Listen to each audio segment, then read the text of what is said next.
Germany's most valuable tech company was worth 24 billion euros. It sat in the DAX 30 next to BMW and Siemens. Angela Merkel personally pitched it to China. On June 25th, 2020, Wirecard filed for insolvency. 23 billion euros gone. The stock traded at 195 euros a share. It closed at 31 cents.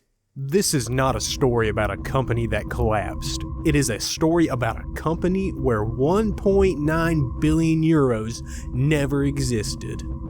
Ernst & Young had audited Wirecard for a decade. Every year they signed off. Every year the books balanced. But in June 2020, EY asked a question no one had asked before. Show us the money. Show us the 1.9 billion in the trust accounts in the Philippines. Wirecard produced bank confirmation letters. EY sent them to Manila. The Central Bank of the Philippines checked the account numbers. The account numbers matched no accounts in the system. The documents were forgeries. The cash, 1/3 of Wirecard's entire balance sheet, had been invented in a spreadsheet in Munich. The Singapore trustees who sent EY those confirmation letters every year, they were not bank officers. One of them ran a furniture business. The first person to say publicly that something was wrong was not a regulator, not an auditor. It was a journalist, Dan McCrum, Financial Times, London. Starting in 2014, McCrum asked a simple question. If Wirecard's Asian partners were generating half of the company's revenue, why could no one find them? For 5 years, he dug. He found shell companies, falsified contracts, partners who did not exist. In 2019, the Financial Times published the first article in a series called House of Wirecard. Wirecard's response was extraordinary. McCrum was placed under surveillance, his emails hacked. Operatives photographed investors entering his office. Someone attempted to track his movements. Wirecard's law firm commissioned reports to discredit him. But the strangest response came from the German government. BaFin, Germany's top financial watchdog, the agency whose job was to protect investors from fraud. In February 2019, BaFin did something unprecedented.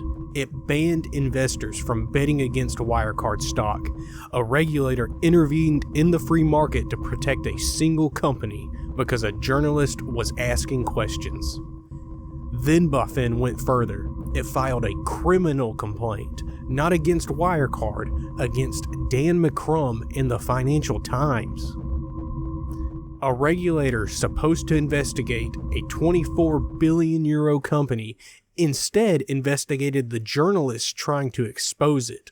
The watchdog was guarding the wolf. Meanwhile, inside Wirecard, 2 men ran the machine. One wore a black turtleneck and spoke in monotone. The other kept a private jet on standby. Marcus Braun, CEO, 18 years, a former KPMG consultant who sold a vision of a global payments empire. Jean Marsalek, Chief Operating Officer, the man who ran Wirecard's Asia business, the engine, and the engine was entirely fake. Marsalek was not normal. He cultivated relationships with intelligence agencies. He bragged about connections to Russian security services.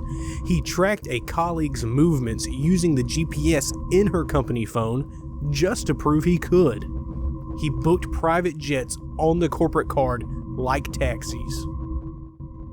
While Braun sold the dream from Munich boardrooms, Marsalek built Wirecard's Asian operation. 3 partner companies, Sinjo, PayEasy, Alalam, processed payments for thousands of merchants. That was the story. The partners collected the cash, deposited it in Wirecard's trust accounts, and EY verified the balances every year.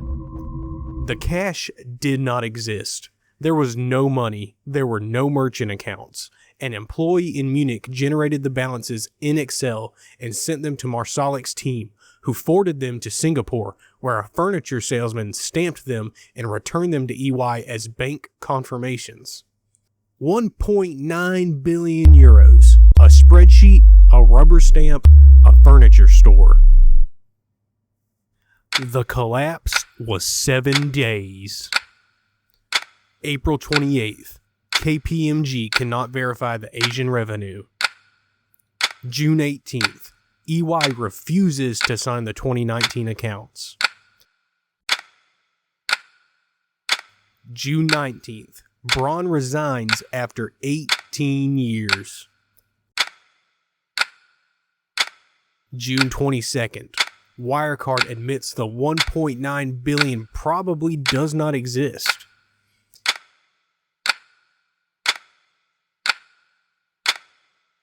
June 23rd, Munich prosecutors arrest Braun. June 25th, Wirecard files for insolvency. 23 billion euros in shareholder value obliterated. The next day, Jean Marsalek boarded a private jet to Vienna. No luggage, no return ticket. From Vienna, he traveled to Belarus. From Belarus, he disappeared into Moscow. The most wanted man in German corporate history had vanished. 730 employees lost their jobs. Over 30,000 investors registered as victims. Some lost their entire retirement. EY survived. BaFin reshuffled its leadership and carried on. Markus Braun remains in custody. His trial began in December 2022. As of 2026, there's no verdict. 6 years in a German prison, unconvicted. He maintains he was the victim of a shadow operation run by others. Jean Marsalek is still in Moscow, wanted by Interpol. Evidence emerged in 24 and 25 that he was operating as an asset of Russian intelligence. British prosecutors allege he ran a spy ring surveilling U.S. military bases across Europe. The man who faked 1.9 billion euros had a second job. A journalist asked a question. A regulator sued him. An auditor looked the other way for 10 years. One man sits in a Munich prison cell, another sits in Moscow, under the protection of a foreign intelligence service. 1.9 billion euros. It was never in Manila. It was never anywhere. The ghost was always in the ledger. It simply took the world 20 years to read the fine print. The final ledger never closes.